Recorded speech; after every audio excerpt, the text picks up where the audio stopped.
Hey folks, what's going on? Welcome to Coach Gav Live, episode 46, with me, your host, Coach Gav from Kildare Strength and Fitness. So, got my windshield mount. I realise I look like a knob with my glasses on, but apologies. So, I'm going to be able to do some videos and podcasts in the car. I'm going to apologise in advance if it falls off the windscreen, but look, here's going. So, yesterday, or depending when you're watching the video, you'll have seen a post at the end of September on our Facebook page about how I got my body fat readings done up with my good pal Kev McDermott, Coach Kev from Compound Strength and Fitness up in Dublin.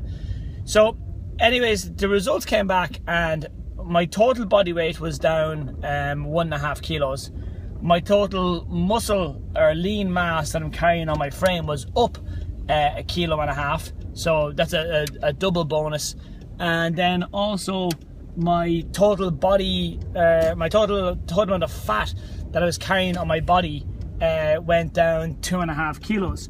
So, and my body fat percentage overall went from 27 to 23%. So, all those things by themselves are great and impressive and uplifting and encouraging, and it now allows me to plan out how I'm going to approach the next 12 weeks of my year. I'm going to apologize. I'm not too sure how much of the car engine you're going to pick up, folks. So if it's bad, let us know, and we'll pop headphones on the next time or something. But anyways, so I was asked what had I done to drop the weight and everything, and what works for me may not necessarily work for you. Like, I'm not a big wine drinker. I think I've had 2 glasses in my entire lifetime, so I don't have to worry about kind of all the calories or all the knock-on effects that drinking a bottle of wine in an evening or every weekend or every second weekend or every night. I don't have to worry about that effect on my body. So, you know, it's no good saying, oh well, I cut out wine, because I already had it cut out in the first place. And I did though was was over consuming on coffee and things like that. So what, you know, and it's not that I cut out coffee and that coffee is the devil. It's how much I was having, along with how little of the good foods I was having. So there was a number of things I did. If you imagine like a music dashboard where you can bring all the different knobs and levers up and down, I adjusted a couple of different things. One of them was, yes, the coffee. I went from drinking about 3-4 cups a day to drinking 1 a day, and I think over the 12 weeks there was maybe 3-4 days where I ended up doubling down. So having 3 coffees a day 6 days a week for 12 weeks is completely different than having 1 coffee a day 5 days a week for 12 weeks. It's a completely different effect.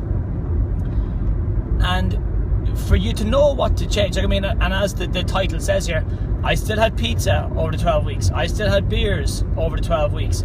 Even last week, the final week of my training leading up to my results, had a half a pizza on the Saturday night, a half a big Apache, and I probably had 1.5 pizzas in total. I had some chips, and I had about 8-9 beers. And that was in the week leading up to getting weighed and measured and pinched and everything. So while the results that I achieved were very encouraging and very uplifting, another benefit was that I didn't have to kill myself, torture myself, cut out or withhold things from my life. I didn't skip social events. If anything, I actually was at more social events in those 12 weeks than it was. I had birthdays, I've had cake, I've had cupcakes, thanks to G over at Itsy Bitsy Bakery. If you need cupcakes or stuff done, G's the person to get in touch with, okay? So get the vanilla cream and the white chocolate ones for working out of this world.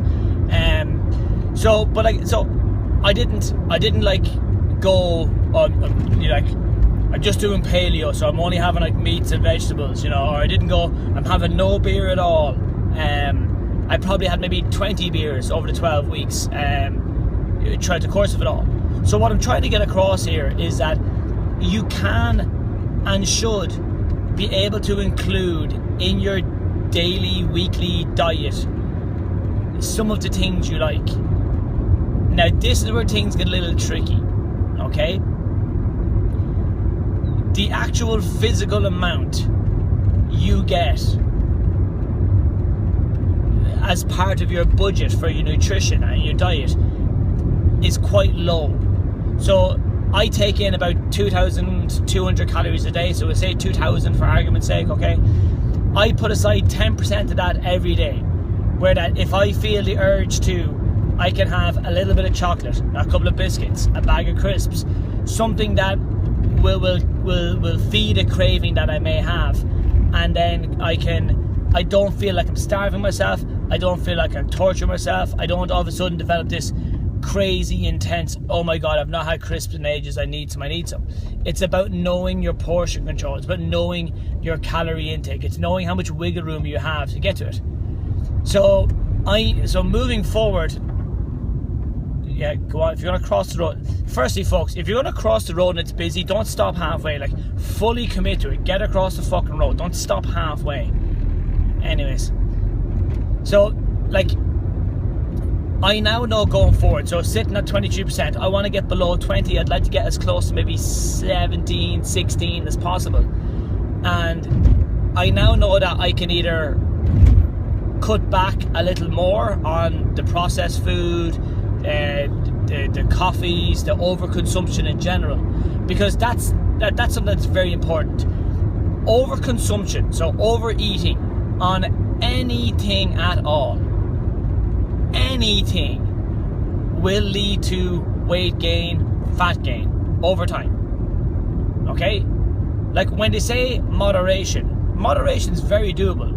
You need to sit down and establish though how much is this. So I know that if I hit my goals for my protein intake, my good fats, my vegetables, my water, if I hit my training, if I keep a balance across all the areas that I need to keep track of, then there's nothing wrong with me going and having a beer watching the Patriots game, or having a takeaway every second or third or fourth week, or having a McDonald's every now and again.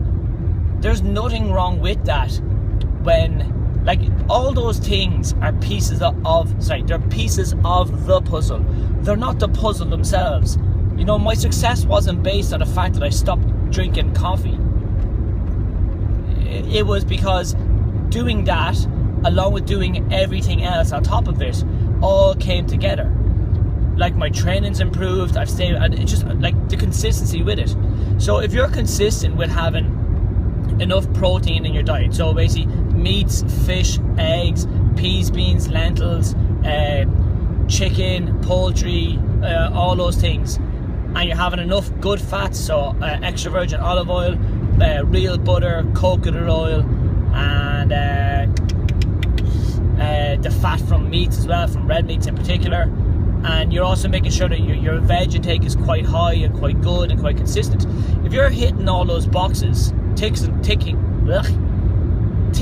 all those boxes, I should say, then you can absolutely, you know, on my reputation, you know, I promise you, if you stick to those guidelines, you can then go and have a Mars bar every so often, a bag of crisps every so often, you know, a quarter of a big bar of chocolate, whatever it works out to be.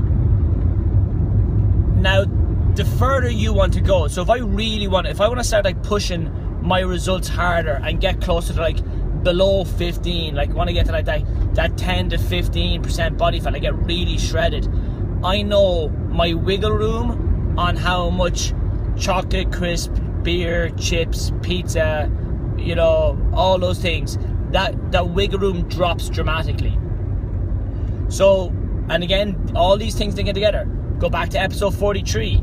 Know where you're starting from. So when I'm making my plan this week for the 12 weeks to come, so from Saturday week through to, I think it's actually just after Christmas Day or just before Christmas Day it'll run up to, I know, okay, well, this is where I'm starting from. Here's how I'm currently eating and living. Here's how I need to eat and live to get these better results. So I've seen the effort it takes to drop down 3.5% body fat, and I'm like, okay, I put in little effort. I definitely know I could have done more, and I know I could have been more consistent with what I was doing in the first place. And then going from there, like, I mean, you'd have seen on Instagram, I got 3 donuts from Offbeat up in Dundrum. Now, yes, I am eating all 3. No, I didn't eat all 3 at once. There's still a half of each one at home, okay? And I'm also going to be smart about it. I've got Freya's over for her sleepover this weekend, and we're probably going to do a movie and that. So I'm not going to go nuts. Like, I might have a bit of popcorn. We do microwave popcorn at home, and but I'm just not going to go and get like a tub of Ben and Jerry's as well, or get this, that, and the other. So I know then about having the balance. So I know like the donuts would be like quite a high intake of calories and things like that.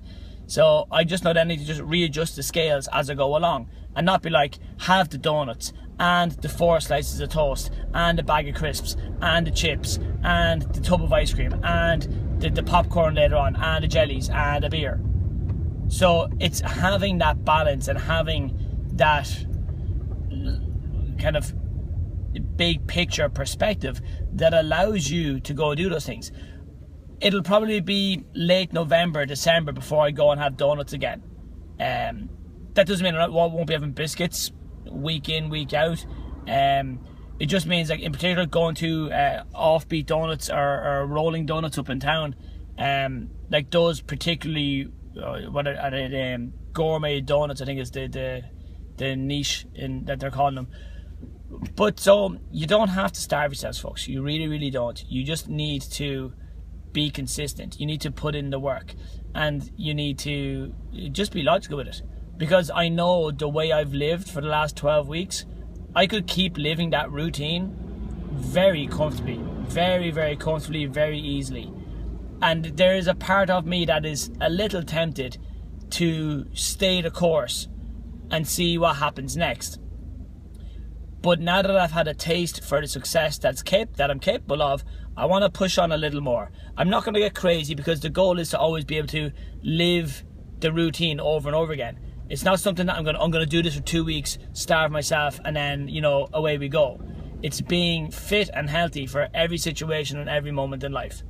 All right, folks, so we're going to wrap it there. And don't forget, you'll have seen our post below about our €450 worth of personal training that we're giving away in our annual birthday competition. Find the post. You got to share the post. You got to comment me. So M-E, just those letters. Don't be, you know, just M-E. Just leave that in the post, and then we will do the draw on Saturday of next week. So share the post, comment me on it, and then I'll do the draw next week. Alright, folks, take it easy, have a real good weekend. I'll talk to you there. God bless. And as soon as I can park the car, I'm gonna press the stop button, buy some time, don't run over the woman. Done. Take it easy, folks.